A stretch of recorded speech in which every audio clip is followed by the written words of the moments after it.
venir discuter dans l'herboristerie. Moi, c'est Chloé de Folia Officinalis. Donc, on est une petite association du côté de Cours-Saint-Étienne. Et je reçois des herboristes ici.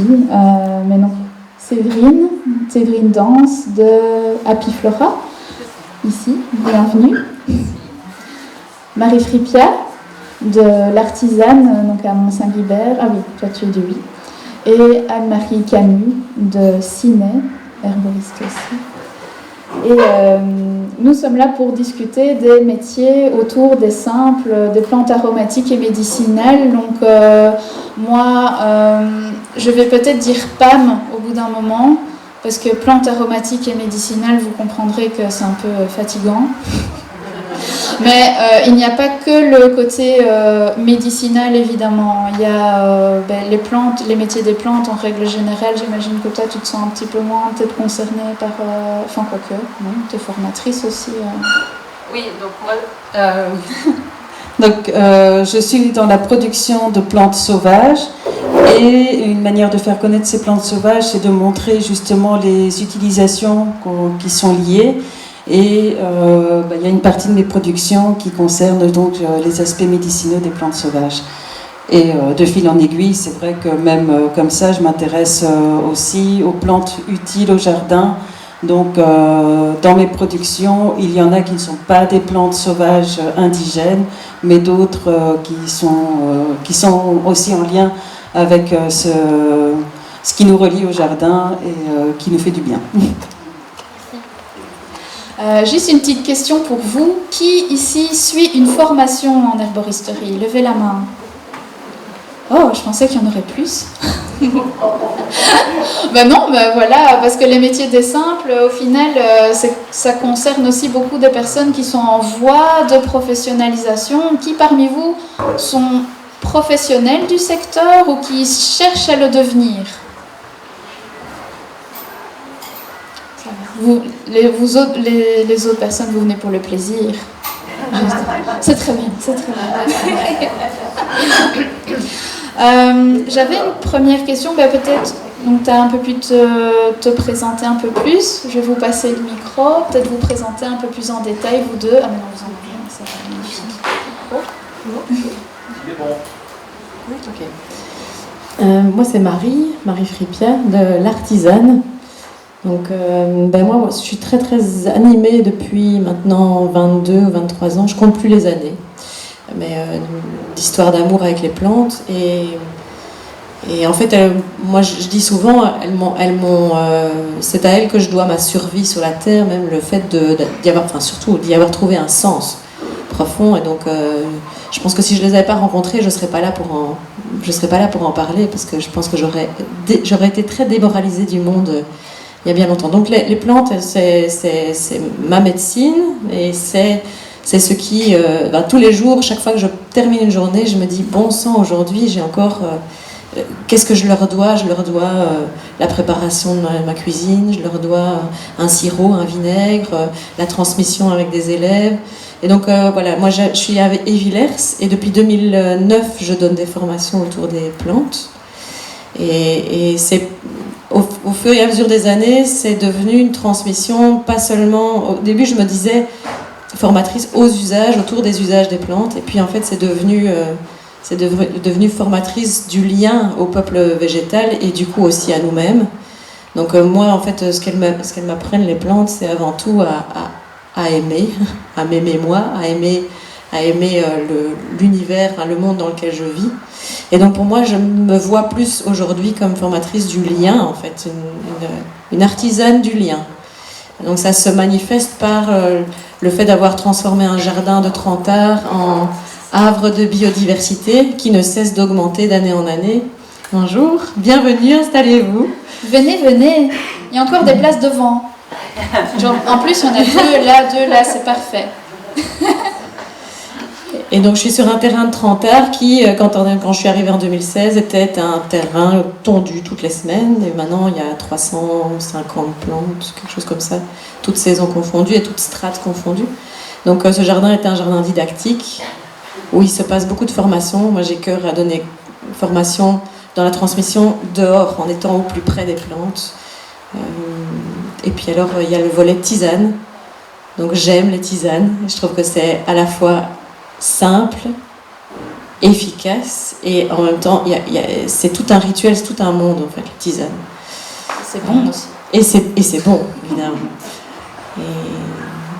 Et alors, il y a le volet plutôt artistique, en ce qui me concerne, parce que je suis chanteuse et musicienne, et donc, mais je chante aussi à chaque cueillette. Je chante pour les plantes, et quand je chante, c'est aussi une façon d'être la chantre de l'émerveillement constant dans lequel j'ai envie de baigner tous les jours de ma vie grâce à elle.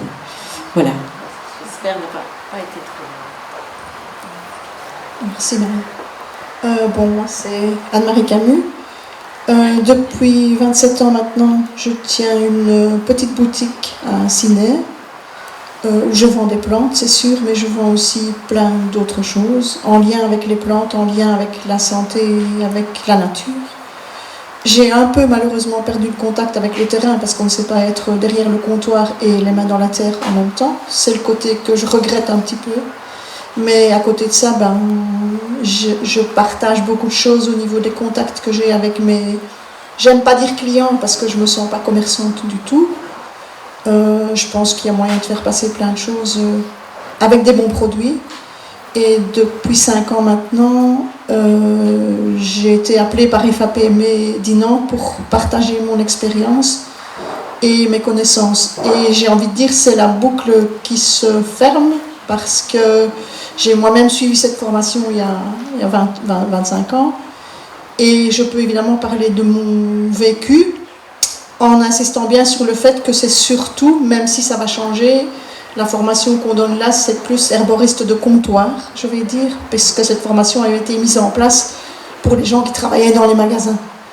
Mais immanquablement, on garde un lien avec ses racines, en tout cas moi avec mes racines, et on ne sait pas faire la séparation entre les deux. On reste en contact par personne interposée parfois avec les plantes et tout ce qu'elles nous apportent de positif au quotidien. Mais ce côté vente, c'est un peu un reproche qui est fait à la formation. Enfin, on n'a pas envie d'être vendeur quand on fait cette formation. Enfin, je sais pas si... Enfin, moi, c'est un constat que j'ai de la part des personnes qui viennent rendre visite à la bibliothèque, c'est que c'est vraiment un volet qui n'est pas forcément... Oui, c'est bien pour ça que la formation va changer, puisque tout ce qui est en lien avec la vente devra être suivi, mais en mélange, en partage avec d'autres groupes, d'autres destinations, où je vais dire plus commerciales. Personnellement, je donne pour la dernière fois cette année le cours de localisation. Non, je vais encore donner technique de vente l'année prochaine, mais je ne suis pas du tout à l'aise avec cette matière, parce que chez moi, parfois, vous allez venir, mais vous sortirez avec juste un message et pas un produit, parce que j'estime que vous n'en avez pas besoin, ou parce que vous avez déjà ce qui va vous servir. Donc, il y a moyen d'être vendeur sans pousser à la consommation. Voilà. L'objectif étant de trouver le meilleur remède possible pour la personne qui est en face de nous, qui est peut-être juste une bonne soupe, ou juste mettre ses mains dans la terre, ou juste un petit bourgeon. Voilà. Moi, j'avais envie de savoir, qu'est-ce qui vous a amené à faire ces différents métiers? Je vais commencer par toi. Avant d'en parler, c'est vrai que je vais plutôt parler d'un projet, parce que moi aussi j'enseigne donc à l'IFAPME, mais la botanique. Et pareil, j'ai vraiment spécifié dès le premier cours que c'était oui, la botanique, c'est une matière en tout cas à connaître, mais que la formation destine à une herboristerie de comptoir. Donc là, j'ai quand même vu une certaine déception chez mes apprenantes, parce que c'est surtout des femmes. Et alors, en lien avec mon activité, comme je diversifie maintenant avec la production de médicinales indigènes ou non indigènes, mais en tout cas locales, je me demandais, enfin, j'ai un projet d'ouvrir justement une récolte sur le terrain conjointe avec des personnes qui sont déjà installées ou qui sont en formation, parce que je pense aussi qu'il y a ce lien avec la terre qui est important, mais aussi ce lien entre les différentes personnes qui travaillent dans le même sens. Je crois que cette année ça ne se fera pas, mais si vous êtes intéressé, parce que je dois quand même faire une petite étude de marché, voir comment ça pourrait se mettre en place. En tout cas, je vous invite à prendre contact avec moi, que ce soit directement par mail, par téléphone. Et alors, en tout cas, j'ai envie de combler ce manque. Voilà, c'est de cette manière-là. Alors, mon lien avec les plantes. Forcément, c'est tout un historique, c'est depuis qu'on est tout jeune. Moi, j'aime être dans la nature, j'ai un tempérament qui a besoin de bouger, même si je peux être posée aussi de temps en temps.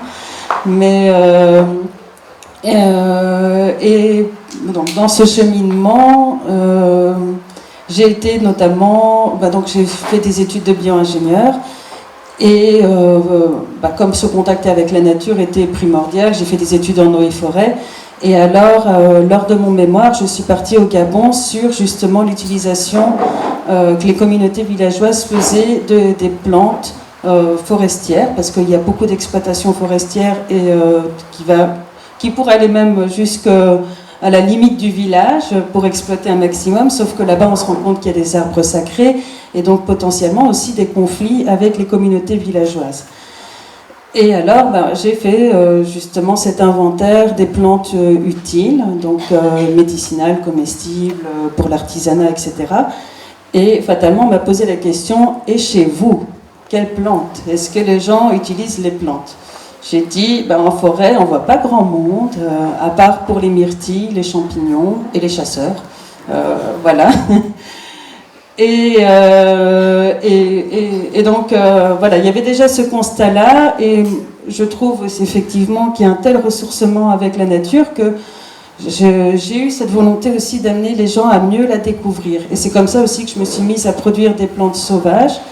Parce que pour moi, à partir du moment où on les intègre dans son jardin, déjà on apprend son rythme de vie, on apprend ses propriétés, mais aussi on l'apprend à d'autant mieux respecter ce qu'elle est dans son milieu naturel. Et voilà, en quelques mots, pour ne pas être trop longue, mais ce qui m'a reliée justement à ce monde. Et effectivement, maintenant, je suis aussi dans cette démarche plutôt du lien avec la nature. Enfin, la nature, c'est un mot qui est aussi à discuter, mais en tout cas, voilà, que nous, on fait partie de cet environnement et que cet environnement nous le rend aussi très bien. Voilà, je laisse la parole. Merci. Peut-être vous, la même question, comment vous êtes arrivé à faire un métier d'herboriste, en lien avec l'herboristerie? Moi, quand j'étais en humanité, je voulais faire la pharmacie. Bien mal m'en a pris. Heureusement, entre-temps, j'ai changé de projet. Je me suis mariée, j'ai fait des enfants. Et puis, voilà, les chemins se sont séparés. Et moi, je m'étais plongée dans les livres de Mességuet, de Patrice de Bonneval, de Jean Palaiseul. Et j'ai senti la petite flamme qui se réveillait. Et je me suis dit, c'est ça que je veux faire. Donc, j'ai cherché du boulot dans des magasins. À l'époque, déjà, il n'y avait pas grande facilité de trouver de l'emploi. Et puis, j'ai suivi une formation privée à l'époque, chez Philippe Andrian. Et puis, je me rappelle l'année de mes 33 ans, j'avais repéré cette boutique à Ciney et j'avais dit un jour ici, c'était une maison des plantes à l'époque, et j'avais dit un jour ici, ce sera chez moi. Et sans doute, le ciel m'a entendu. Et 3 ans après, ça s'est mis en place. J'ai eu l'opportunité de reprendre. Je vais dire l'opportunité, parfois je m'en suis mordu les doigts, mais j'y suis toujours. Donc voilà. Et puis de fil en aiguille, il était question à l'époque que la formation IFA-PME soit obligatoire pour tenir un magasin. Ça court toujours, mais ça n'est jamais passé. Bon, voilà, la première année où j'ai repris le magasin, j'ai suivi la formation à l'époque. Et puis c'était, comme je dis à mes élèves, c'est la maternelle de l'herboristerie, la formation en IFA-PME, parce que ça ouvre des portes sur plein d'autres choses. Si vous êtes branché plantes, vous irez peut-être chez Marie, ou vous irez ailleurs, où vous suivrez une formation plus spécifique, je vais dire. Si vous êtes plutôt huile essentielle, vous irez ailleurs. Voilà. Et donc, on ne sait pas tout donner. La formation parfaite, elle n'existe pas. Et puis, c'est à chacun de suivre son chemin en fonction de ses affinités personnelles. Voilà. Ceci dit, c'est un chemin qui, pour moi, reste très intéressant, voire obligatoire, parce qu'on a quand même un contact réel avec la possibilité de faire un stage, par exemple. Maintenant, ça va peut-être s'étendre aux herboristes de terrain, j'espère, avec la nouvelle mouture. Donc, ça couvrira un panel plus large de possibilités. Mais voilà, tout ça, ce qui m'a amené là. Parfois, j'ai eu envie d'en quitter, mais c'était pour mieux y revenir. Donc, voilà. Et pour quelles raisons tu avais envie d'en quitter plutôt Parce que c'est pas facile tous les jours. Parce que je suis indépendante, parce que je porte tout toute seule, et que de temps en temps, ça serait bien de déléguer, mais encore faut-il apprendre à déléguer. Voilà, c'est un chemin personnel aussi, de toute façon, quel que soit le choix qu'on en fasse, apprendre à se faire confiance, apprendre à s'ouvrir à l'extérieur, apprendre à se remettre en question. J'ai envie de dire comme n'importe quel... je ne veux pas dire que c'est une thérapie, mais ça fait partie d'un chemin, quoi. Voilà. Alors moi, j'ai pas du tout été... Je déconstruis le mythe, puisque moi, j'ai pas du tout eu une grand-mère qui m'a emmenée petite cueillir les pâquerettes et les orties. Moi non plus, Marie. Toi non plus. Ah bah écoute, voilà. Et souvent, en fait, j'en ai fait même une frustration vraiment intense. Et ça a été à un moment donné aussi un conflit, comment est-ce qu'on appelle ça, quand on a l'impression qu'on n'est pas à sa place.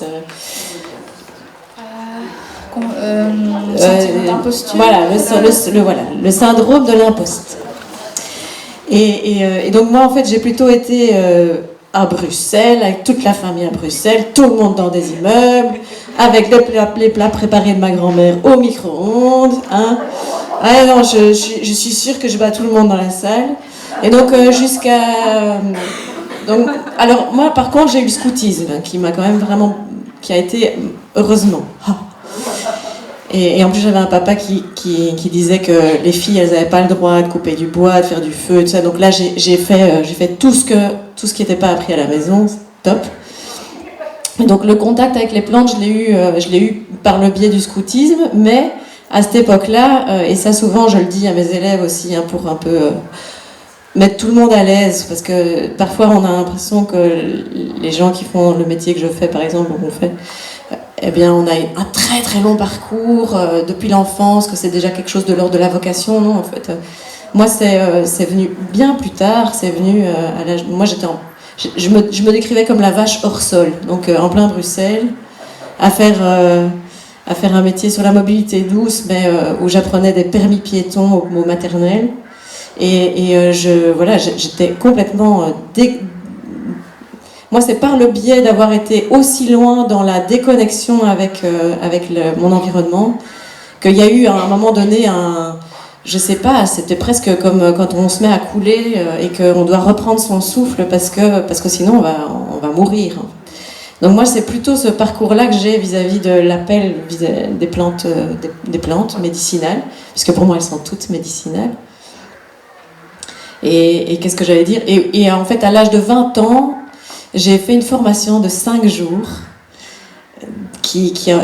dont d'ailleurs à la fin de la formation, on nous a demandé de nous écrire une lettre sur ce qu'on avait vécu et ce qu'on allait en faire. Et on nous l'a envoyé 6 mois plus tard, les formateurs nous l'ont envoyé 6 mois plus tard. Je l'ai toujours, cette lettre. Et donc j'avais 20 ans, et en fait, par le biais du scoutisme, j'avais déjà été animatrice, et donc j'avais déjà cette fibre-là, du côté collectif aussi, venant d'une grande fratrie. J'avais ça un peu dans le sang. Et donc le côté transmission, ça c'était clair. Mais alors dans cette formation de 5 jours, c'était pédagogie d'éveil à l'environnement. Et en fait, moi, je ne savais pas distinguer un pissenlit d'une ortie quand même. Mais je me souviens qu'un soir, il y a eu quelqu'un qui a dit « Oh, il y a un jet ». Et moi, j'ai compris, il y a un GSM, quoi. Et donc c'était horrible parce que je me rendais compte à quel point j'étais complètement déconnectée, je ne savais rien nommer, je ne connaissais rien en fait de la nature ou à peu près. Et c'est pas parce que j'avais fait le scoutisme que j'en savais plus, puisque à cette époque-là on mettait de la javel dans les feuillets, on coupait les arbres, après on brûlait tout sur le bûcher après avoir tout construit. Enfin, des trucs complètement dingues. On se lavait au Tahiti douche dans la rivière. Enfin, donc vraiment, j'étais à fond, quoi, à fond dans la conscience. Et c'est aussi ça qui me sert de balise pour dire bon. Et on peut sortir de ça, oui. On peut faire un coming out, un revirement total et dire waouh. Donc en fait, ça a été jalonné de petites choses, mais notamment cette formation a été pour moi un électrochoc. En 5 jours, en fait, on a été en immersion dans la nature. Et la pédagogie proposée, c'était l'imaginaire, l'affectif, le sensoriel, au service du lien justement qu'on a avec nous-mêmes et avec l'environnement. Et en fait, au bout de cette semaine-là, je voulais devenir animatrice nature. C'était clair pour moi, je me le suis écrit. Et donc j'ai commencé à sensibiliser à partir de ça, en ayant comme bagage, en fait, pas grand-chose au niveau de la connaissance, enfin, du savoir, on va dire, mais par contre avec une pédagogie qui nous rejoint, quel que soit notre niveau de connaissance, dans cette envie de se sentir connecté, en fait, reconnecté à soi, aux autres et à la nature. Et donc voilà, cette formation, ça a été mon électrochoc. J'ai vraiment pris une grosse décharge. Et elle continue à irriguer, cette pédagogie que j'ai reçue continue à m'accompagner, que ce soit dans ma manière d'apprendre avec la nature, mais aussi de transmettre, et puis que ce soit avec mes enfants ou avec mes élèves. Étant formatrice à l'EAFC de Rixensert-Jodogne-Cours Saint-Étienne, et avoir eu l'opportunité de donner cours dans mon jardin. Donc voilà, c'est donner vraiment pour moi,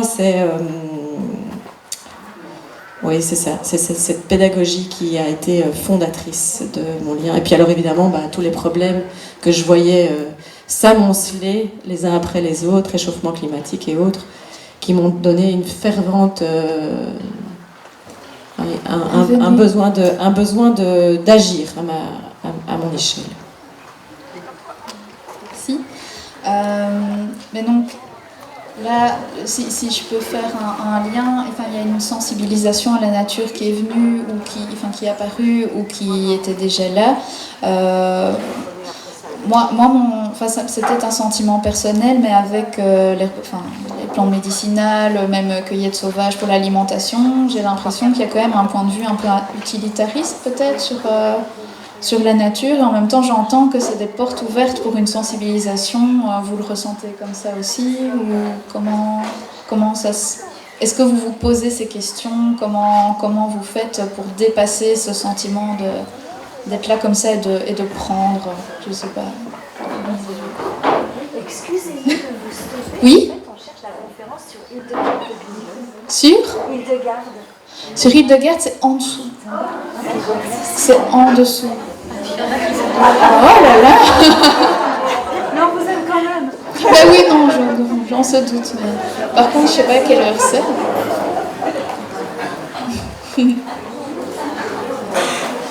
Désolé, hein. Pour moi, le côté utilitariste, en fait, pour moi, c'est une porte d'entrée. Et il n'y a pas de mal à avoir comme point de départ, avoir envie de savoir qu'est-ce qu'on fait, comment est-ce qu'on peut utiliser les plantes de son jardin, par exemple. Mais pour moi, c'est la porte d'entrée qui, après, mène à autre chose. Parce qu'à partir du moment où on a envie de se soigner avec les plantes de son jardin, c'est vrai que c'est un côté utilitariste. Et en même temps, c'est une façon de créer du lien. Parce que si j'ai envie de savoir quelles sont les propriétés des plantes médicinales que j'ai dans mon jardin et que j'ai envie de les utiliser dans ma cuisine ou dans ma pharmacie, les deux étant liés, à partir de là, il va y avoir une histoire d'amour qui va se créer. C'est évident, vous ne pourrez plus faire marche arrière. Et donc ça commence avec les plantes de son jardin et puis après c'est parti. Et donc c'est pas un souci pour moi d'être animée par l'envie le côté utilitariste. Mais après c'est vrai qu'il faut le dépasser. Mais ça se fait naturellement, j'ai l'impression. Pour ma part, en tout cas, c'est l'inverse. Parce que c'est d'abord les objectifs biodiversité, le fait de montrer qu'on a une biodiversité fantastique en Belgique, Donc par mes études, j'ai vu la diversité des plantes en fonction des milieux qu'on peut retrouver, le fait qu'on puisse justement dire par rapport aux plantes qu'on retrouve dans une station donnée, quel est le type de sol, enfin voilà, toutes les composantes, et de comprendre aussi son paysage. Donc ça pour moi aussi, c'est une autre analyse, mais c'est vraiment de comprendre ce qui nous entoure, le paysage, pourquoi ça change d'un endroit à un autre, et c'est ça qui m'a porté. Et puis après, de la botanique, j'ai, dans mon parcours professionnel en tout cas, travaillé en tant que formatrice parc et jardin en réinsertion socio-professionnelle. Et donc là, j'ai vu les jardins des particuliers, qui n'étaient pas le mien, qui étaient full biodiversité, etc. Et je me suis dit, mais c'est dingue qu'on fasse tellement de campagnes sur les fleurs mellifères, les pollinisateurs, les plantes sauvages, et que finalement, il n'y ait rien qui soit proposé à ce niveau-là. Donc c'est comme ça que j'ai commencé la production, le conseil et la conception dans les jardins écologiques.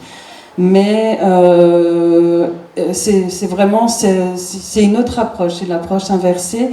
Et alors, pour sensibiliser le particulier, du coup, je me suis intéressée aux propriétés des plantes sauvages. Comme j'ai expliqué aussi en lien avec mon mémoire, donc ça faisait partie de moi. Ça s'est renforcé aussi en devenant maman, parce que c'est vrai que quand on devient maman, on nous dit « faites attention à ce que vous consommez ». On fait « oui, c'est vrai, il y a tellement de crasse dans ce qu'on consomme ». Et que finalement aussi, c'est dans ce qu'on produit et ce qu'on transforme qu'on a peut-être la meilleure garantie de quelque chose de plus sain. Donc moi, voilà, la porte d'entrée vers l'herboristerie, ça a été ça. C'était plutôt le parcours de jeune maman et qui m'a amené donc justement à sensibiliser le particulier via les côtés utilitaristes des plantes à notre biodiversité. Oui, moi. Tout simplement, je suis une fille d'agriculteur, petit agriculteur en son temps, qui disait déjà en 1970 que la politique agricole commune, c'était de la connerie et qu'on allait se planter avec ça. Je pense que là où il est maintenant, il fait que voir le désastre. Et donc, l'objectif de mes parents, ça a toujours été de vivre à peu près en autarcie. Donc, c'était une petite ferme, mais on avait un jardin, on avait des poulets, des lapins, un bovin qu'on soignait pour... voilà, et j'ai gardé ce côté-là, c'est ce que j'ai voulu aussi développer quand j'étais mariée à un agriculteur.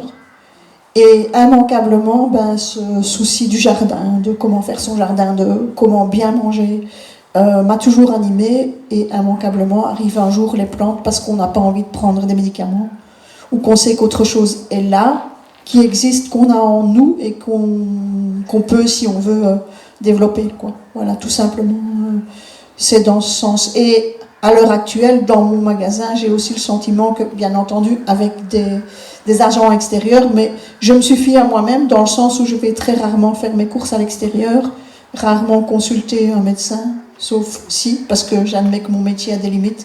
Et voilà, ça fait partie du chemin comme le reste, quoi. Voilà. Merci. J'avais envie de vous poser la question des défis et réjouissances que vous avez rencontrés. Je ne sais pas quels ont été sur vos chemins respectifs, ce qui a été le plus dur parfois, et aussi qu'est-ce qui vous réjouit et qu'est-ce qui vous donne, quel est votre carburant? Il y a un petit peu de ça. Qui veut commencer?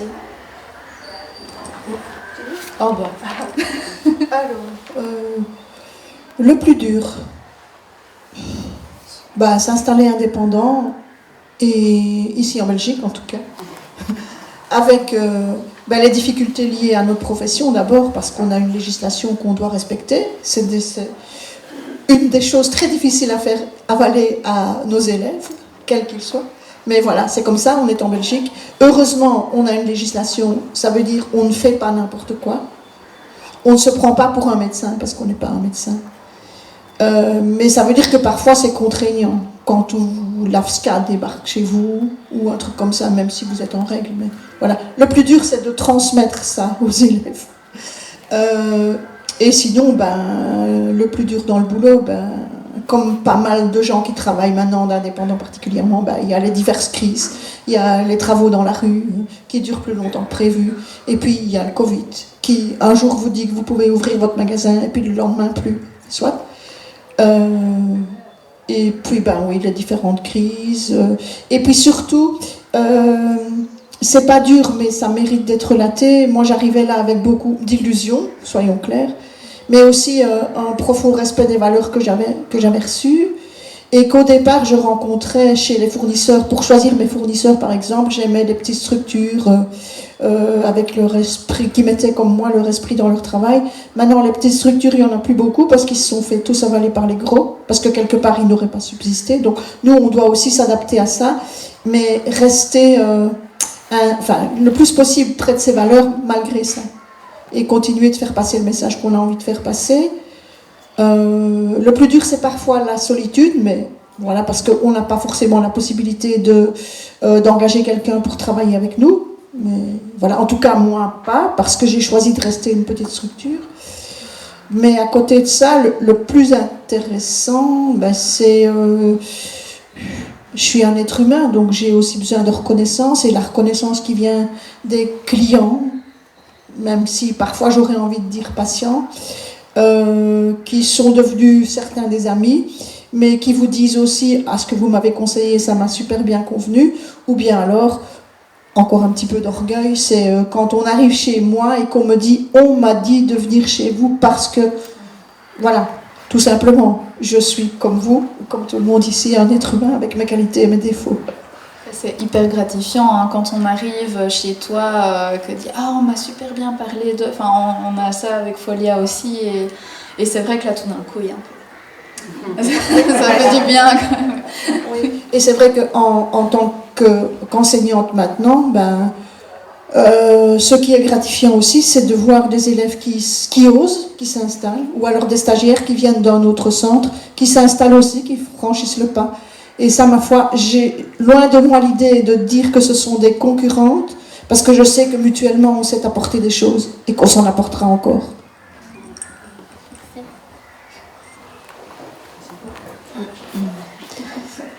Bon, du coup, je vais faire l'inverse. Je vais commencer par ce qui est gratifiant, et puis je arriverai comme ça en équilibre. Mais ce qui est gratifiant, pour moi, c'est de me sentir à ma place.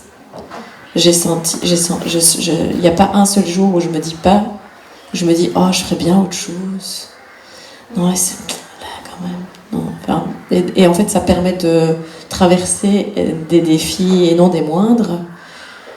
Voilà, donc la notion de place, de sentir que je fais vraiment un travail utile aussi, qui dépasse largement le fait de devoir, par exemple, nourrir ma petite famille, mais que ce que je fais a une résonance qui me dépasse, qui est plus grande que moi. Et ça, vraiment, ça, c'est quelque chose de très très fort dans le métier que j'ai choisi. J'ai l'impression que c'est pas tant moi qui l'ai choisi, que c'est lui qui est venu me choisir, peut-être. En tout cas. Et donc ça m'apporte une joie immense. Alors la joie aussi, c'est d'avoir réussi à créer un métier, ou à trouver un métier que je fais à partir de chez moi. J'avais vraiment besoin de me rassembler. Je faisais beaucoup de formations partout en Belgique. Je prenais beaucoup la voiture et je me sentais très très dispersée. Et puis le fait d'avoir trouvé le moyen de vivre à partir du jardin et de faire à la fois l'exercice moi j'ai pas besoin d'avoir une frontière famille d'un côté et travail de l'autre, donc moi j'ai fait une grosse mayonnaise avec tout ça. Alors parfois voilà, ça devient un défi, mais le fait de sortir de chez moi, donner formation dans le jardin, et puis d'avoir ma fille qui revient de l'école, et puis d'aller cueillir des bouquets de fleurs et d'enchaîner avec la cueillette pour la cuisine du soir, du repas du soir, ça pour moi c'est juste miraculeux. Et d'avoir trouvé cette petite bulle, parce que je suis à Evillers, où il y a beaucoup de champs autour, et je vois à 2 km de chez moi, il y a deux maraîchers qui se sont lancés Moi, vraiment, on a l'impression que c'est Astérix, quoi. Ils se sont appelés d'ailleurs la Terre du Milieu, c'est pas pour rien. Et donc, ils se sont lancés, ils sont entourés de champs où c'est vraiment désert biologique. Et de revoir comme ça, tout d'un coup, des haies, des cerfs, des mares qui reviennent. Et je me dis, mais waouh, mais quel travail de pionnier, c'est vraiment fou. Et donc, voilà, moi, je me sens à ma petite échelle aussi dans ce rôle-là. Et ça me fait un bien fou de sentir d'avoir... Parce que je pourrais plus, en fait, vivre dans un désert biologique. En fait, si je vis dans un désert biologique, je meurs. Donc, en fait, c'est une question de survie aussi à un moment donné. Donc, ça, c'est extrêmement gratifiant d'avoir vu évoluer un jardin qui était un désert biologique. Il n'y avait même plus de gazon. Hein, donc, c'était vraiment la terre rase. Et de voir qu'en quelques années... Même avec les crises, parce que pour moi, un des enseignements que je reçois des plantes en direct, c'est comment est-ce qu'on est résilient. Je sais que ce mot a de quoi donner de l'urticaire à certains, parce qu'on l'a tellement mis à toutes les sauces, mais cette capacité à rebondir et à s'adapter au changement. Et donc voilà, pour moi, je dis souvent... Le lieu où je suis et le travail que je fais, c'est à la fois ma salle de sport, c'est mon thérapeute, c'est mon fournisseur d'aliments, de médicaments aussi pour la pharmacie. C'est le lieu où je me ressource, c'est le lieu où je me détends, c'est le lieu où je transmets. Enfin, c'est vraiment un exercice de rassemblement. Donc voilà, pour moi, c'est vraiment le côté le plus gratifiant. Après, les défis, ah ouais, il y en a des. Alors, quand on est paysan, parce que moi je me définis plutôt paysan herboriste, c'est comme ça que je me reconnais, je me dis, ah ouais, là je me sens vraiment bien dans mes chaussures. Eh bien, ça implique que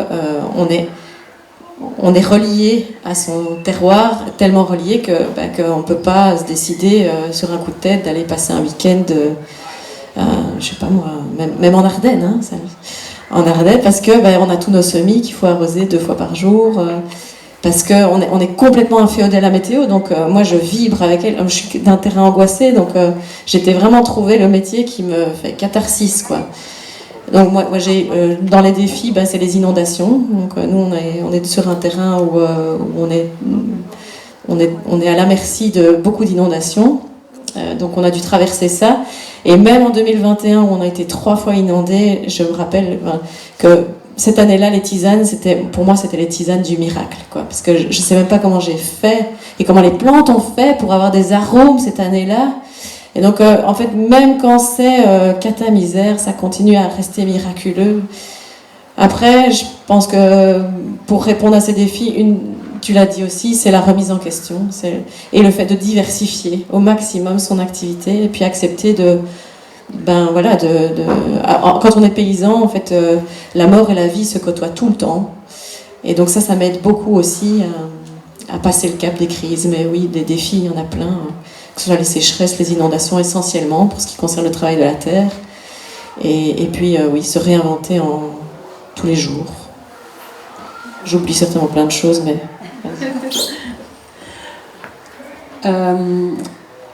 Oui, alors pour moi, c'est vrai que j'ai eu l'opportunité d'avoir le temps de réfléchir à mon futur métier, justement, qui pouvait inclure mes valeurs, parce que je pense que c'est ça aussi, c'est que dans mes fonctions précédentes, il y avait un moment où on voit qu'il n'y a plus de valeur dans ce qu'on fait, et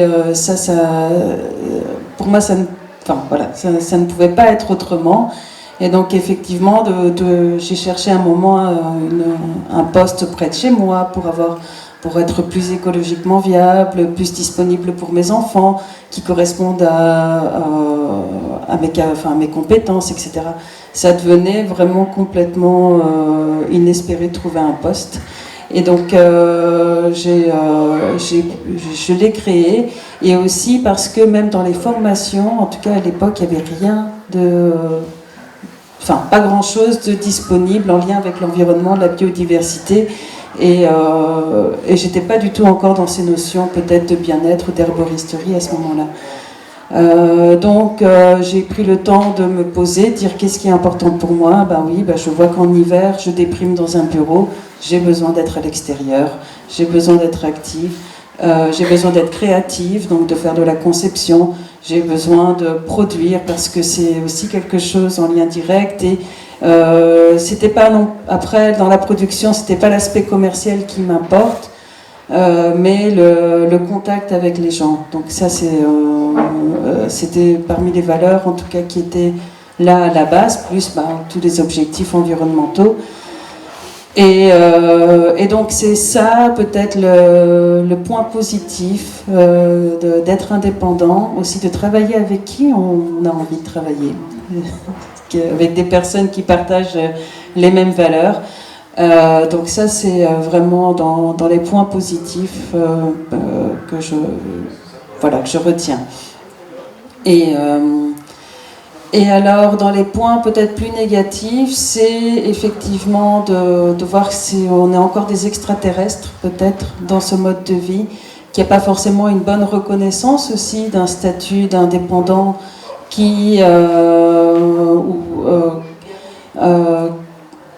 parce que c'est de l'artisanat, et donc l'artisanat est parfois très mal valorisé. En tout cas, financièrement, les personnes peut-être comprennent pas la différence entre une plante issue de mes productions et une plante achetée dans un magasin de grande distribution. Maintenant ça change, hein, mais je trouve que parfois il y a encore cette valorisation qui est difficile à expliquer. Par exemple, mes premières productions de plantes sauvages dans les foires de jardin, j'ai des personnes qui m'ont dit « Ah mais ça j'en ai plein dans mon jardin, si vous voulez je vous les donne ». Je dis « Oui, vous pouvez faire ce genre de réflexion. Moi aussi, je sais tricoter, mais pourtant, je ne tricote pas mes pulls. C'est tout un métier, c'est quelque chose aussi. Si on a un pull tricoté à la main ou un pull acheté, il y a aussi une différence. Et donc, ça, c'est peut-être ce manque de reconnaissance par rapport à cette approche-là. Voilà. Après, je sais qu'ici, le public est a priori beaucoup plus sensible. Mais il faut se rendre compte qu'on est, je pense, une grosse goutte d'eau dans l'océan. Voilà. Mais sinon, oui, je ne compte pas 6 heures de travail, mais on y prend plaisir. Il y a tout ça. Donc, c'est vrai qu'il y a du bon et du moins bon. On peut avoir aussi des déceptions en lien avec le contexte économique, la conjoncture. Oui, quand les gens ont moins de sous, ils achètent moins. Ça ne fait pas nos affaires, mais on ne peut pas leur en vouloir non plus parce qu'on comprend. Et par contre, là aussi c'est en lien avec un nouveau projet, mais de voir que maintenant on parle de prescription de nature, donc maintenant il y a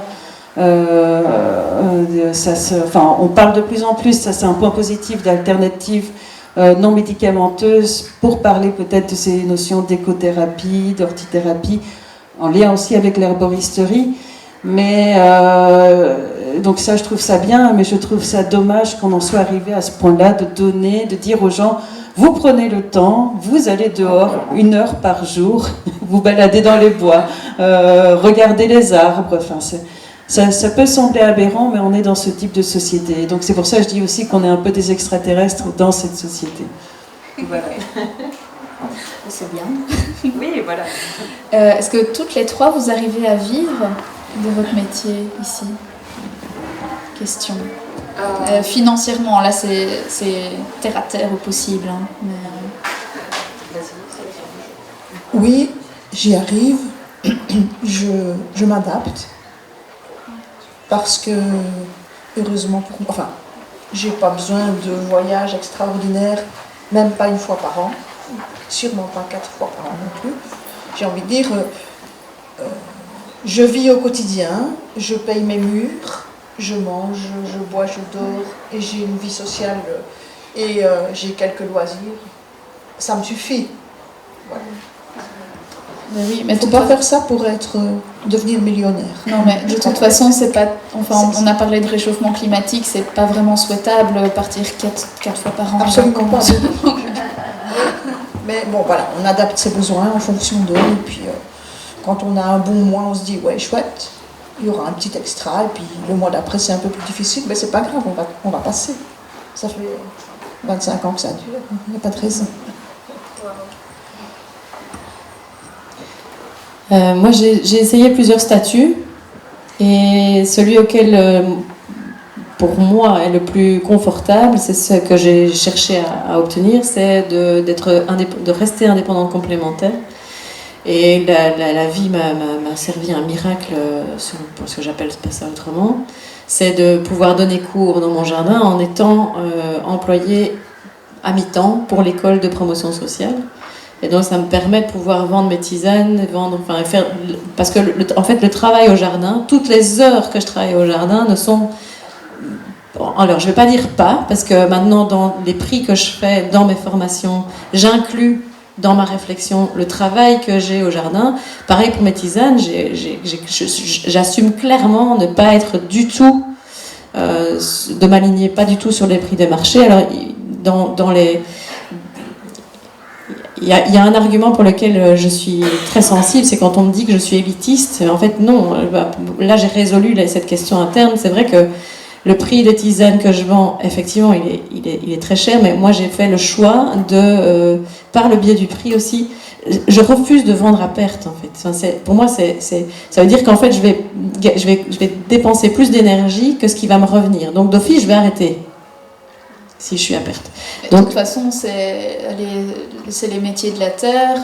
Si on paye des prix accessibles pour l'alimentation, c'est parce qu'il y a des subventions. Voilà. Qu'il n'y a pas pour les métiers de la tisanerie, de l'horticulture, enfin peut-être pas, non, pas du tout. Enfin, voilà, moi je suis pas à la PAC, non. Voilà, il faudrait remplir un dossier pour la PAC pour obtenir des aides. Et donc ça demande aussi d'avoir une certaine échelle. Oui, parce que tu peux pas être agriculteur sur petite surface. Non, ça je pourrais regarder, hein, mais justement ce serait remplir les documents de la PAC et c'est aussi de l'administratif, voilà, d'autres aspects. Voilà. C'est très lourd. Hein. Oui, c'est lourd. Et donc, pour répondre à ta question, Chloé, effectivement, dans l'équation, pour faire le métier que je fais, j'ai dû passer par la question de mes besoins. Donc, il a fallu les revoir vachement à la baisse.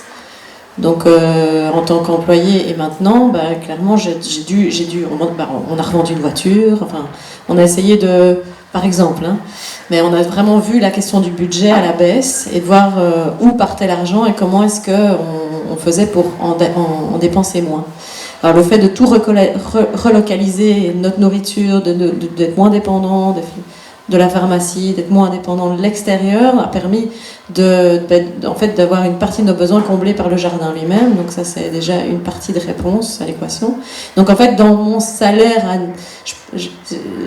mensuel, en fait, il y a plein d'argent qui vient, mais de manière non monétaire. Donc ça doit être inclus dans l'équation aussi. Donc moi, aujourd'hui, je vis bien, en fait, mais j'ai fait plein de... J'ai plus tondu mon gazon, mais j'ai tondu mon budget, vous voyez. Ou en tout cas mes besoins, la réflexion. Et je la trouve passionnante. Je n'ai pas trouvé ça comme un truc pénible où je me racrapote et je deviens sobre comme Scrooge. Non, je trouvais ça passionnant en fait comme réflexion de me dire comment est-ce que je peux dépenser moins d'énergie à l'extérieur. Et aussi parce que dans l'équation j'ai envie de travailler moins. Ça c'est quand même aussi un des souhaits que j'avais. Je voulais plus avec 2 enfants, et bon, j'ai 44 ans aujourd'hui, mais je sais que ça va pas s'arranger en vieillissant. Je vais pas avoir plus d'énergie dans 10 ou dans 20 ans, donc c'est comment est-ce que je fais pour... Je sais pas. Toi, t'en as plus qu'avant ? Dommage. Mais du coup, oui, aujourd'hui, j'ai un petit salaire d'enseignante, et franchement, c'est pas du tout mirobolant. J'essaye de revaloriser mon salaire parce que malheureusement j'ai pas les accès à la profession, enfin j'ai pas les titres requis comme ils disent, même si j'enseigne depuis 25 ans. Donc ça aussi c'est comment est-ce que je peux revaloriser mon salaire par rapport au travail que je donne et en fonction de ce que les gens payent dans cette formation, parce que c'est une formation qui est subventionnée et heureusement, c'est ça que j'adore moi. Je pourrais pas donner le format de formation que je donne avec des prix que je dois pratiquer en tant qu'indépendant, c'est impossible. On est à 90 ou 100 euros la journée en tant qu'indépendant, et là les gens payent 60 euros le trimestre pour une journée par semaine, et tant mieux que ça existe, que l'argent public soit aussi consacré à ça, parce que là, on peut vraiment faire du travail de profondeur qu'on ne peut pas faire quand on est indépendant. Donc, le travail de formation en tant qu'indépendante, le travail avec les tisanes, j'ai fait le choix de ne pas passer par des intermédiaires, donc pas de céder une partie de ma marge à des magasins. Donc, je fais tout en vente directe, et aussi parce que j'adore les histoires et j'aime bien les raconter aux gens en direct. C'est pas que mes tisanes soient sur une étagère informelle, même s'il y a des très bonnes chantres derrière pour en parler. Mais voilà, moi, dans ma réflexion économique, c'était pas passer par des intermédiaires, faire tout en vente directe. Et aujourd'hui, ben, ça va, c'est stable. C'est stable comme la météo.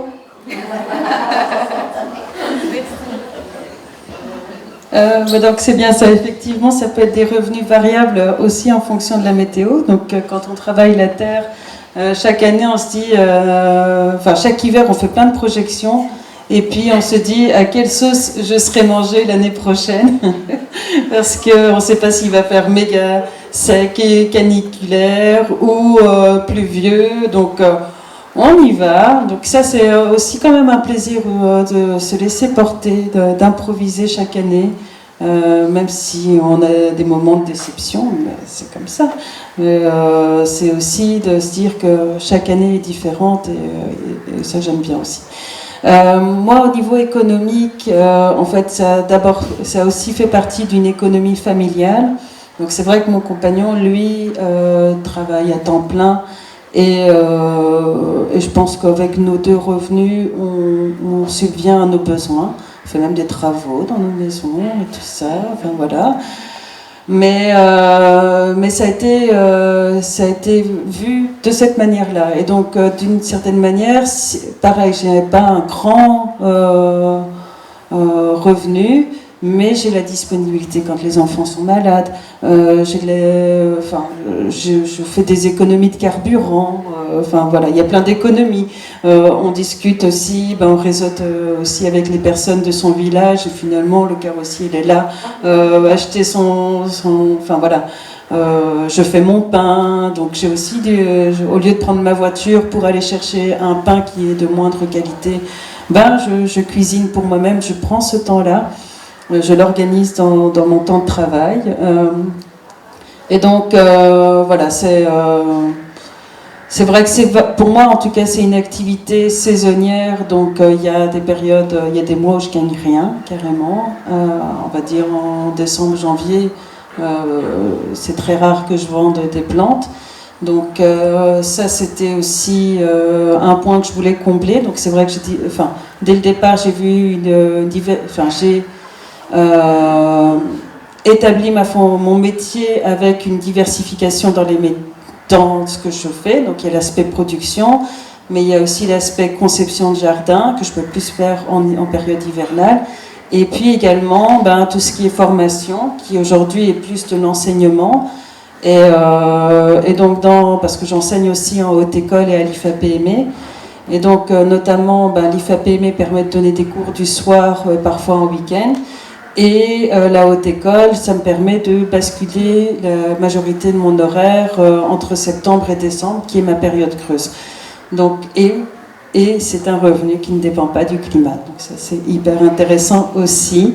Et puis, il y a aussi tout cet aspect de transmission. Donc c'est pour ça que maintenant, c'est vrai que j'organise moins de formations, mais il y a toujours eu cette volonté de transmettre et d'échanger. Je dis bien échanger parce qu'on en apprend aussi, comme Anne-Marie le disait, on en apprend des personnes qui viennent, soit comme stagiaires, soit comme apprenants, soit comme étudiants, et c'est cet échange-là qui est riche aussi. Voilà, donc dans l'économie, c'est rock'n'roll, mais on s'y fait bien.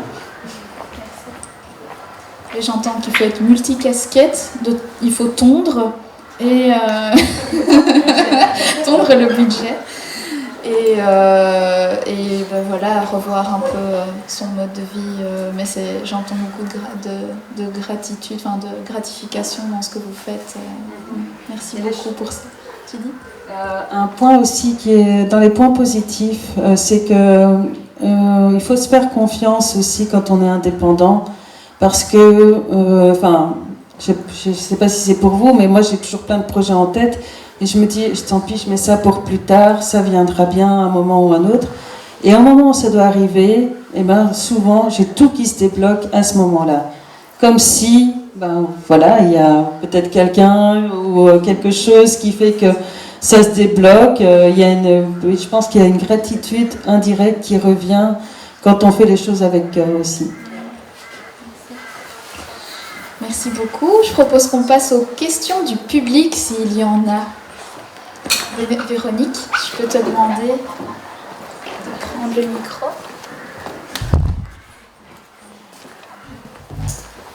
C'est toujours la première, hein, la plus dure.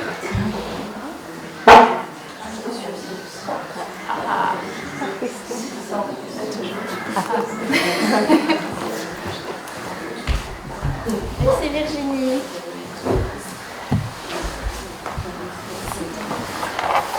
Moi, c'est pas vraiment une question que j'ai, c'est un peu une remarque. J'étais étonnée que ça ne ressorte pas.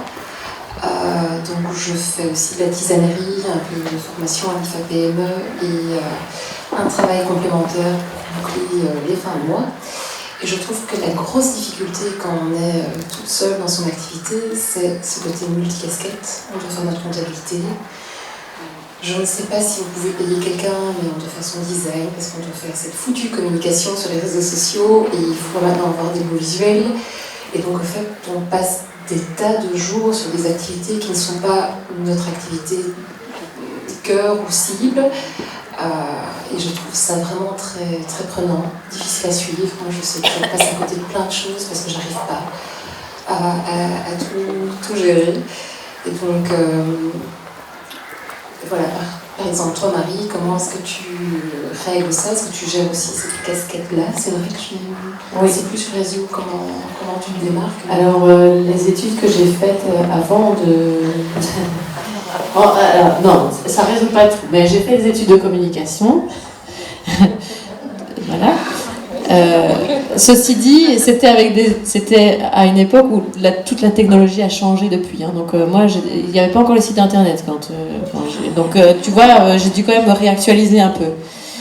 Pareil, c'était Illustrator, etc. C'était toutes des licences qu'il fallait acheter. Moi, j'ai dû me réécoler sur tout ce qui est logiciel libre. Allez, Scribus, par exemple. Moi, je fais toutes mes affiches sur Scribus. Enfin, j'essaie, mais j'éprouve du plaisir à faire ça. Voilà. Donc ça, c'est peut-être juste ça qui... Donc, après, moi, j'ai fait un choix à un moment donné parce que de plus, ou en tout cas moins organiser d'activités à la journée, enfin, à la demi-journée. Ouais. Au début, je faisais beaucoup d'ateliers sur les formats de 3 heures. Et la quantité de travail qu'il y a en amont pour faire la communication, les inscriptions, toute la gestion administrative, les annulations, évidemment, enfin bon, tout ça, ça me rendait dingue, complètement. Donc je me suis dit, comment est-ce que je rationalise? Donc une partie de la réponse, c'est d'organiser plutôt des formats de week-end ou de journée, avec une revalorisation aussi du prix, où j'incluais non seulement le prix du travail au jardin, mais aussi le travail que je fais en communication. Donc c'est à un moment donné mettre dans le prix le travail que tu fais derrière. Alors après au niveau communication, bon moi réseaux sociaux, donc j'ai fait le choix d'être juste sur Facebook, mais je déteste. On est clair, hein, je déteste ça. Je comprends rien. En plus avec leurs histoires d'algorithmes, ça a complètement changé. Donc je vois bien qu'il y a des changements au niveau de la visibilité. Alors, moi, je fais beaucoup confiance, en fait, à je repense à Jacqueline Kellen, je ne sais pas si vous la connaissez, mais elle envoie encore ses communiqués de conférences par la poste. Alors moi, j'en suis pas encore là, je reviens pas, mais peut-être que j'ai déjà lâché le smartphone, je suis plus que sur Facebook. En tout cas, l'idée, c'est pas d'augmenter, parce que ça aussi, ça me rendait dingue, le côté chronophage des instruments de communication. Donc j'essaye de cibler au maximum la communication en fait interpersonnelle. Je fais beaucoup confiance au bouche à oreille. Je me rends compte que c'est surtout ça qui fait venir. Alors après, par exemple, quelque chose qui fonctionne bien, c'est à un moment donné, vous faites le tour de votre réseau, donc c'est de créer des formations à deux, avec une autre personne, qui elle, va faire venir son réseau, et vous le vôtre. Et alors, du coup, on décentre et on arrête de tourner en rond avec le même réseau. Mais c'est vrai, tu as raison, hein, et on va pas se mentir, c'est clairement une partie du métier qui prend du temps. La réflexion, de la communication, c'est comme la compta. Alors la compta, moi j'ai fait le choix d'être membre d'une association qui s'appelle Symbiose, et c'est bien, en même temps je partage l'info, qui accompagne les artisans et les artistes. Moi j'ai les doubles, j'ai artisan et artiste, et et donc tu payes une cotisation à l'année et tu bénéficies d'un certain nombre d'heures d'accompagnement. Et donc moi j'ai mon ange gardien des chiffres, comme je l'appelle. Donc moi je me suis réapproprié la compta. Alors ça, je vous jure, à côté de la communication, ça c'est rien. Moi j'ai fait les choix d'études, etc., où il y avait, dès qu'il y avait le mot maths, il fallait que j'étais éliminée. Donc là, me frotter à la compta, ça a été je ne l'ai pas nommé tout à l'heure, ça ne m'est pas venu, tu vois. Mais là, maintenant, tu viens avec ta question, ouais, la compta, ça a été un truc vraiment chaud, à me dire, non, je ne vais pas faire ce métier-là, c'est pas possible. Et finalement, j'ai fait, grâce à ce monsieur qui m'accompagne, Guy Ducotier, par le biais de cette assos, eh bien, je m'approprie la compta et je suis sur un logiciel comptable en ligne. Et donc, je co-gère ma compta avec Guy. Et donc, je délègue pas, et ça m'aide considérablement. C'est comme l'AFSCA aussi, on peut voir ça comme une pénibilité. C'est vrai que ça l'est, à un certain point. Mais d'un autre côté, par exemple, le fait d'avoir un cahier de récolte, d'avoir un cahier de traçabilité, ça aide vraiment d'année en année à... Complètement. Et voilà, la rigueur, c'est comme quand j'apprends un chant. J'adore le chant spontané, mais le chant dans une partition, c'est aussi super intéressant. Et c'est une façon de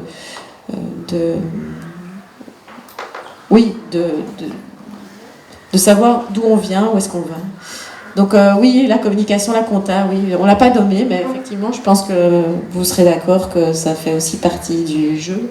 Mais il y a des façons d'y répondre de manière créative, je pense. Je vais aller voir Symbiose. Merci. On peut en parler après. Bonjour à tous, merci pour votre conférence. Je m'appelle Sylviane et en fait, je suis les cours d'herboriste à l'EFP, donc à Bruxelles, Uccle, avec Inès qui est aussi avec moi aujourd'hui. On est différents élèves à venir vous voir pour se documenter. Et alors j'ai une question, parce qu'on a une de nos profs qui nous a parlé de l'association belge des herboristeries, où il y a une réunion par an, une ou deux réunions par an. Et on entend bien vos difficultés dans la vie de tous les jours. Est-ce que cette association-là vous aide, que ce soit pour la communication, pour la reconnaissance aussi?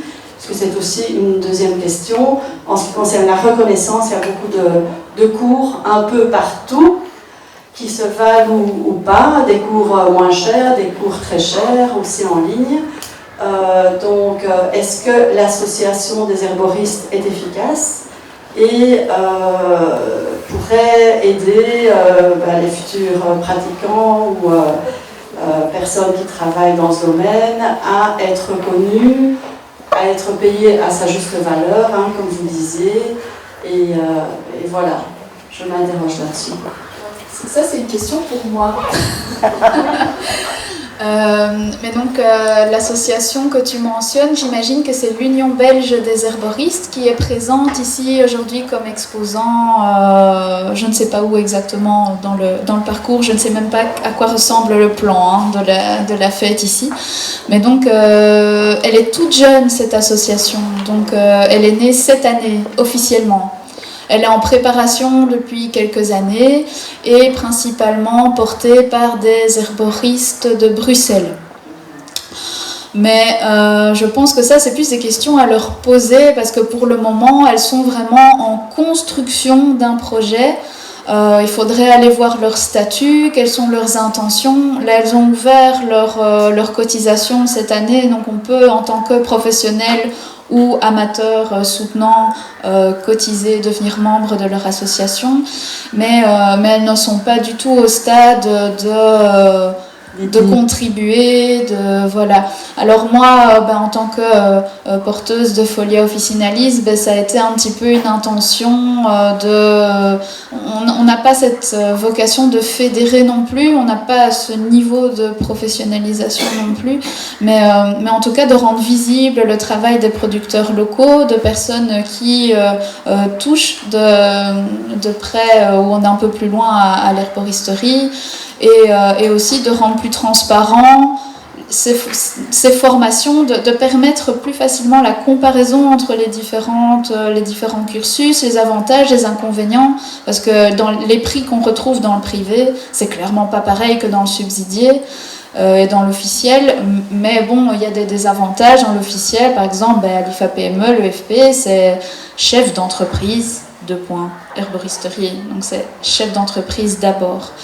Et ça, c'est pour ça qu'il y a plein d'abandons en deuxième année, même parfois en cours de première année. On s'attend à avoir plus de pratiques, on s'attend à avoir plus de liens avec la terre. Et en fait, c'est un cours ex cathedra qui apprend à être entrepreneur avec les plantes. Quand même, il y a beaucoup d'heures de cours pour ça, mais c'est le focus. Et non, c'était un peu en fait, on est loin de la France. Par exemple, en France, il y a le syndicat simple pour les producteurs, il y a l'AFC, donc là, l'association française des cueilleurs, donc là c'est plus, parce qu'il y a quand même beaucoup plus de cueilleurs professionnels en France qu'en Belgique. Je sais qu'il y a une guilde des praticiens en herboristerie qui est apparue il y a quelques années. Il y a la Fédération française des écoles d'herboristerie, enfin bon, plein d'antennes. Et ça disperse un peu, et en même temps, c'est des réalités, c'est des métiers. Être formateur, être producteur, c'est pas la même chose. Être vendeur, c'est pas la même chose. Et donc, ça permet d'un petit peu être efficace dans ce truc. Mais c'est vraiment à l'UBH qu'il faut aller poser ces questions. Mais ce serait intéressant, remarque. Oui, je pensais que l'association existait depuis plus longtemps. Et je rebondis sur ce que vous avez dit par rapport à AFPME, c'est ça? IFA-PME, oui. EFP aussi. Et donc le FP, c'est pareil. Donc on a beaucoup de cours de biochimie, d'anatomie, physiologie. Il y a des élèves qui ouvrent, et nous aussi d'ailleurs, on ouvre des yeux grands comme ça, parce qu'on ne s'attend pas à avoir ce genre de cours. On a beaucoup de cours de gestion, fiscalité, comptabilité.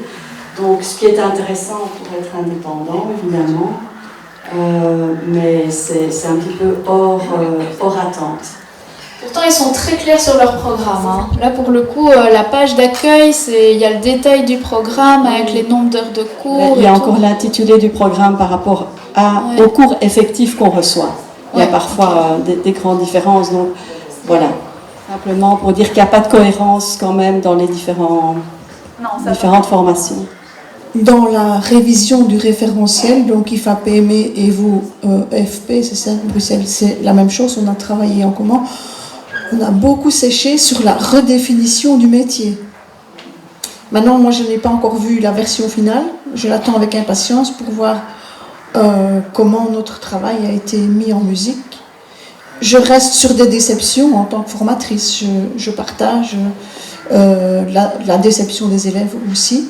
Moi, je suis toujours très claire, en fait, même si je ne donne pas cours en première année ou quasi pas, je demande à ma collègue d'assister au premier cours où je présente telle quelle la formation qu'on a distribuée jusqu'à présent. Et parce que je ne veux pas noyer le poisson, peut-être, je ne suis pas sûre que j'ai dissuadé des élèves de partir, ce n'est pas mon objectif, mais c'est parce que justement, pour avoir suivi la formation en son temps, je vais dire qu'elle a un peu évolué depuis, mais quand même pas beaucoup. Il était grand temps qu'on se mette autour de la table. Mais c'est vrai que je peux entendre que celui qui n'a pas l'intention de s'installer comme indépendant est un peu déçu. Maintenant, les informations qu'on y partage, je ne sais pas ce que vous en pensez, mais c'est quand même pas n'importe quoi. Voilà. Je prêche pour ma chapelle. Merci. Venez à IFA-PME. Les infos. Oui, puis il y a des cours qui sont un peu nécessaires, vu que ça forme un métier de vendeur et conseiller. c'est quand même un peu important d'avoir des bases en médecine, peut-être pas médecine, en tout cas anatomie, en nutrition, en physiologie, en biochimie, parce qu'on n'est pas censé connaître toutes les plantes, mais quand on est confronté à une plante nouvelle, un client qui vient avec le dernier produit à la mode qui est sorti, je veux telle plante, va pouvoir comprendre et conseiller. Il y a une souplesse qui repose sur ces connaissances hyper théoriques, on est d'accord, mais voilà, j'entends bien. C'est frustrant, en même temps, c'est les formations les moins chères avec celles de promotion sociale. Et donc forcément, on a envie, on s'intéresse, on a envie de se former, on va vers ce genre de structure, mais bon, ces structures, elles sont subsidiées, pas pour rien, l'EFP, l'IFA-PME, c'est pour booster l'entrepreneuriat. Même si je serais curieuse de voir le taux de personnes qui se professionnalisent vraiment, mais voilà. Merci pour la question. Je ne sais pas si tu as envie d'ajouter quelque chose. Non, c'était vraiment cet aspect-là je pense que le prix est en lien avec le fait que ce soit subsidié dans un objectif professionnalisant, de reconversion professionnelle. Et donc, voilà, un indépendant ne peut pas se permettre de donner, comme on l'a expliqué, une formation aussi concurrentielle si c'est juste, on va dire, pour un apprentissage personnel. Donc c'est vraiment la différence entre l'IFA-PME et l'EFP et ce qu'on peut retrouver ailleurs sur le marché. Je peux juste encore... Oui. En tout cas, en promotion sociale, l'intention n'est pas la même. Donc c'est pas de professionnaliser, c'est plutôt, en tout cas dans la section qui a été créée dans l'école dans laquelle moi je suis enseignante, la section qui a été créée, ça s'appelle bien-être. Et donc c'est vraiment au service, donc tous les cours qui sont proposés, il y a sophrologie, art floral, il y a aromathérapie, voilà, massage, il y en a qui ont déjà suivi des cours apparemment. Moi, je ne les connais pas tous, parce que je suis intégrée l'équipe assez récemment. Mais donc, il y a tout dans cette section, c'est vraiment au service de l'épanouissement de l'être humain dans la société. Et donc, les cours de cuisine, découverte des plantes comestibles et tisane rentrent dans cette catégorie-là. Donc, il n'y a pas d'objectif de professionnalisation.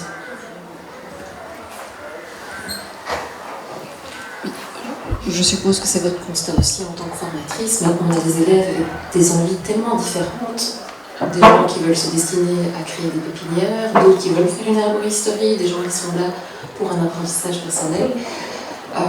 Mais effectivement, l'IFA-PME, les prix pratiqués, c'est pour l'entrepreneuriat, comme tu l'as dit. Autrement, si un indépendant doit se lancer dans une formation comme une école des plantes, les prix sont totalement différents. C'est impossible pour un indépendant de pouvoir tenir.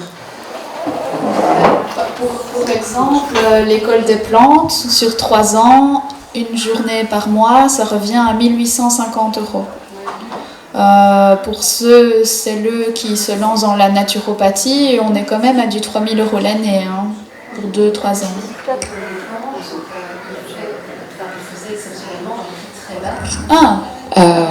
Donc voilà, oui, moi j'ai eu la chance d'être formée par Yves Van Obdenbosch. Les prix qu'il pratiquait étaient imbattables, mais voilà, c'était Yves qui faisait cet effort-là, mais c'était clairement pas les prix du marché. Une journée comme celle qu'il offrait valait nettement plus. Donc une vraie formation au juste prix n'aurait pas été à 1 800 pour les 3 ans. Disons qu'il a compensé avec le nombre d'élèves qu'il pouvait prendre, par exemple. Parce que lui pouvait se l'offrir, mais pour quelqu'un d'autre, c'est pas possible.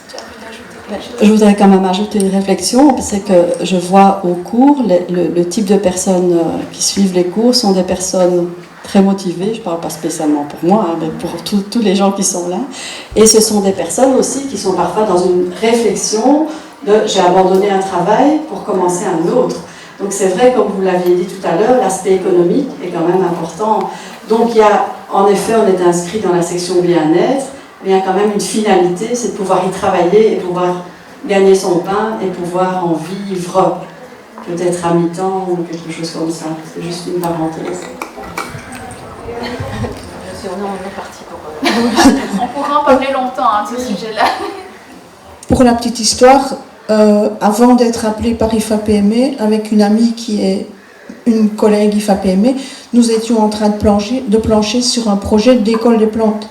Mais on a dû très vite faire face à l'aspect financier parce que ça demande une énergie de dingue. Et il faut quand même, on faisait ça dans l'espoir d'être rémunéré aussi. Donc le fait d'avoir été appelé sans avoir rien demandé à IFAPME qui gère tout pour nous, les absences, les présences, les maladies, parce qu'on doit aussi pallier ça si on mène le projet de nous-mêmes, quoi. J'imagine que dans vos stages, vous faites face à des absences. Oui, ben moi, Alors, effectivement, c'est pour ça que je disais que cette année, j'organise très peu de formations parce que finalement, on va dire, c'est comblé par l'enseignement que je dispense et qu'effectivement, c'est beaucoup plus efficace. Voilà pour tout le monde. Mais il y a oui, il n'y a pas de communication. mais voilà, j'aimerais pouvoir le faire parce que c'est toujours très chouette d'organiser des formations. Mais je préfère alors passer par des organismes extérieurs, justement, qui font appel à moi. Moi, je viens comme formatrice et toute la gestion extérieure de communication se fait via les organismes. Donc voilà, c'est vraiment, si en tout cas vous êtes dans cette recherche-là de gagner du temps, c'est un très bon conseil. Y aurait-il une autre question? Oui, bonjour. Moi, je voulais savoir, selon vos métiers respectifs, quels étaient à vos yeux les enjeux principaux des métiers liés à l'arboristerie, que ce soit au niveau des statuts économiques, au niveau politique, social. Peut-être définir enjeux. Les enjeux d'avenir concernant ces métiers-là, même écologiques, selon vous, quelles seraient les questions principales auxquelles il faudrait trouver des solutions, juste des réflexions qui vous occupent l'esprit? Vous avez encore 2 heures devant vous. Est-ce que l'une d'entre vous se sent de répondre? C'est vaste, c'est vaste. il y en a plein en tout cas. Ouais. Allez. Personnellement, je suis heureusement, entre guillemets, plus proche de la retraite que de développer mon activité. J'espère pouvoir la transmettre, mais j'ai des doutes quant à la volonté d'un particulier, d'une particulière, je veux dire, à moins qu'un passionné, pour prendre la relève. Je suis contente d'avoir l'âge que j'ai, parce que pour les plus jeunes, ça doit être moins évident. Et par rapport aux enjeux climatiques et tout ça, j'ai envie de dire, on est tous conscients qu'on doit faire des choses, qu'on peut faire des choses. Chacun semer sa petite graine à sa petite échelle, c'est déjà tellement important. Voilà, c'est tout ce que j'ai à dire.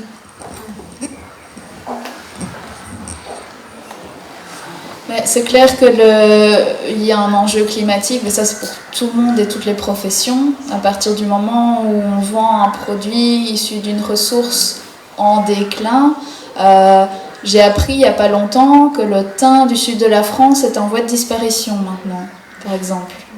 Je ne sais pas si vous vous rendez compte, le thym du sud de la France. Alors, à cause du réchauffement climatique, à cause de l'agriculture intensive, à cause, mais aussi de plus en plus une pression sur la ressource. Et pour ça, moi, je renvoie vraiment beaucoup à l'AFC pour ça, parce que c'est vraiment des enjeux dont ils se sont emparés. Il y a plein de personnes compétentes qui en parlent.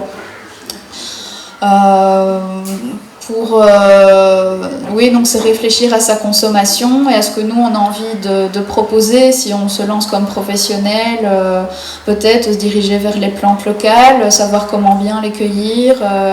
Oui, il y a des enjeux comme ça à titre personnel, on peut les creuser. Sur la profession et sur la reconnaissance ou non du métier, par exemple l'UBH, c'est une question qu'elle se pose. Est-ce que ça vaut la peine d'officialiser le métier ou pas, enfin de le rendre, avoir des conditions d'accès, parce que ces conditions d'accès, ça veut dire un cadre. Donc ça veut dire que des personnes peut-être ne sont pas reconnues dans ce cadre, et donc ça veut dire des règles à suivre. Mais donc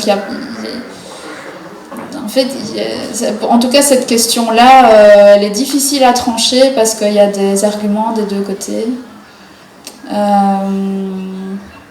Autrement, c'est une très vaste question en fait. Je sais pas si toi Pour moi, l'enjeu principal, c'est pas l'économique du tout, en fait. Enfin, personnellement, hein, pour moi, c'est vraiment l'enjeu de la préservation des ressources et de faire en sorte de passer de consommateurs à multiplicateurs de vie, à faire en sorte de régénérer nos écosystèmes de manière intelligente. Et en Belgique, encore plus, quand vous voyez le tableau de l'état des écosystèmes naturels, tout pays européen confondu, nous on est les derniers. Donc quand moi je vois tout le monde qui s'extasie autour de la récolte de l'ail des ours et moi que je me mets à l'ail des ours, à chaque fois je fais et que tout le monde poste, etc. En fait, commençons par refaire de nos jardins. Et là vous avez la pépinière Epiflora, vous avez les conseils de Anne-Marie, par exemple, mais pour retrouver du lien avec déjà nos jardins, quoi. Refaire en sorte qu'il y ait du maillage qui se fasse dans nos jardins. Et donc pour moi l'enjeu c'est ça, quoi. Le principal enjeu c'est la préservation de nos ressources végétales, parce que s'il n'y a plus de plantes, bah forcément il y a tous les métiers liés aux plantes s'éteignent. Mais on a tous une part de responsabilité là-dedans. Donc c'est pour ça que pour moi retrouver les gestes indispensables, à savoir comment est-ce qu'on fait pour arrêter de tondre son gazon, pour retrouver le lien avec les plantes médicinales de nos jardins et les laisser enfin s'exprimer, c'est déjà un début de la solution. Mais bon, après, c'est vraiment très petit, hein. Et ce n'est qu'une partie infime des enjeux, bien sûr. Tu as mentionné l'ail des ours.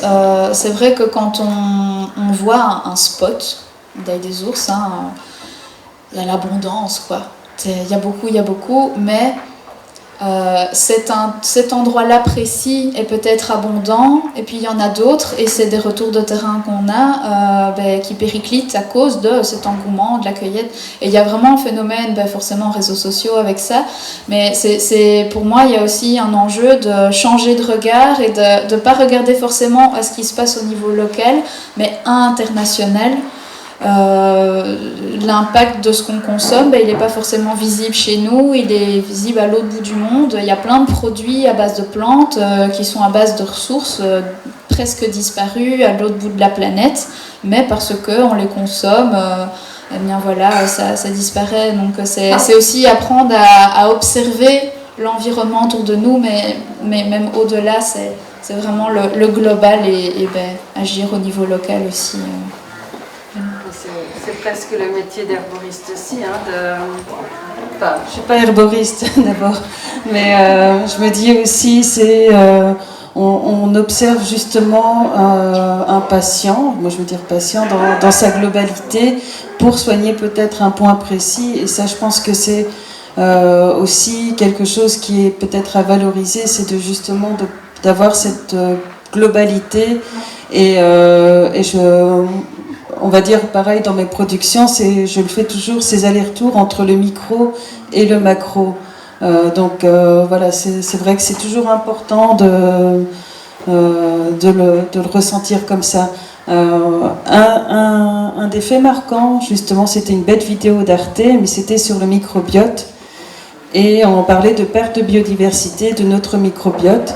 Et justement, toutes les maladies chroniques ou à long terme que ça a entraîné chez la personne. Et je disais, mais c'est la même chose pour notre biodiversité, pour notre environnement. Si on perd cette biodiversité, eh bien, effectivement, c'est notre planète qui va être malade, qui va avoir des maladies chroniques. Enfin voilà, on peut en tout cas le ressentir de cette manière-là. Mais moi, c'est ça que j'ai envie toujours de mettre en perspective, ces différents aspects. Et que nous-mêmes, aussi grands qu'on soit, on est aussi tout petits. Et voilà, en tout cas, je sais pas, ça m'a un peu pensé à ça. Merci. Merci beaucoup. Une toute dernière question, s'il y en a une, parce que on arrive au bout du bout. Eh bien, merci beaucoup Véronique. Merci Séverine, Marie, Anne-Marie d'avoir été là. Et je crois qu'on peut les applaudir.